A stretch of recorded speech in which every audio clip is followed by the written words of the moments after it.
Hello, my name is Elisa Garrett, and today I will be talking about sex education. So, sex. It is one of, it is at the top of the list of things parents do not want to talk to their kids about. Sex education is an issue that is constantly argued over.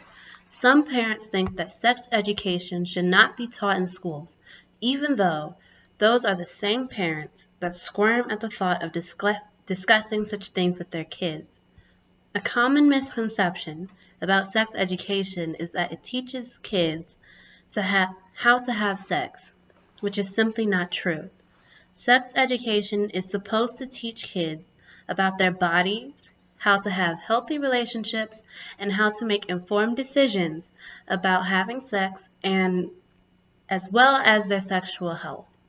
24 states and the District of Columbia are required to teach sex ed, and of those 24 states, 20 of them require schools to give medically accurate information.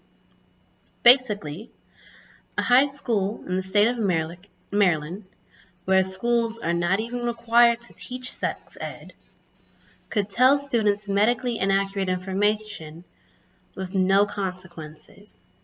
Maryland is one of the 38 states that allow parent intervention. This means that parents can refuse to let their child participate if they want to. But that is unfair to the child in the long run.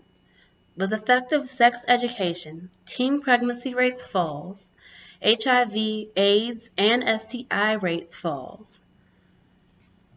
Teens know basic anatomy, and a teen's first sexual interaction is delayed. Many schools that decide to teach sex education usually teach abstinence-only education. Abstinence-only programs tell students that they should not, under any circumstance, have sex until they are married.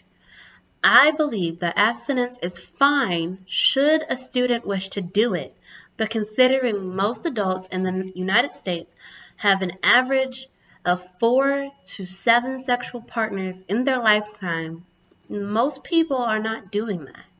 Plus, by telling teens to just not have sex instead of teaching them about their bodies and the risks that come with it can lead teens to have more risky sexual encounters since they don't know any better, and they'll seek those things out since they weren't taught them. These programs can end up having the opposite effect of what was intended, which does more harm than good. Many of these programs tell students things that can be very harmful to those who are victims of sexual assault and things that simply shame women. For example, some teachers will compare girls who have had sex to a used piece of tape or a chewed up piece of gum, saying these girls are unwanted now that they've had sex. Statements like these are extremely harmful and should not be allowed, and it perpetuates the double standard of how society looks at men versus women when it comes to having sex. Boys are never brought up in this instance and are usually the ones who are being warned to run away from girls, essentially.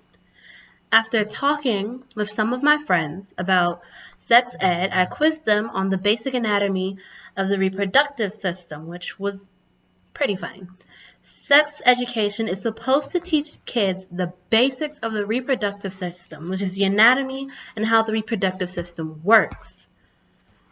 Considering that this is supposed to be one of the goals of sex ed, it was very funny to see them struggle to figure out what everything was. I also took the time to clear up some commonly held misconceptions regarding the reproductive parts.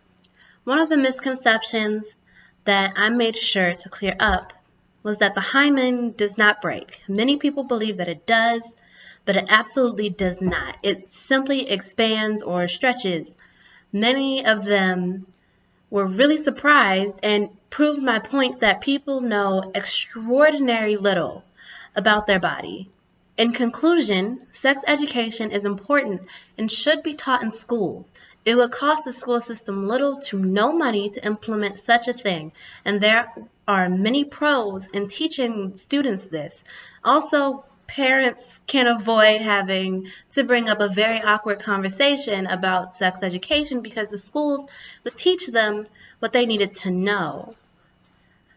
And in the end, that will help them be healthier and more conscious of their bodies and how risky it can be to get into it.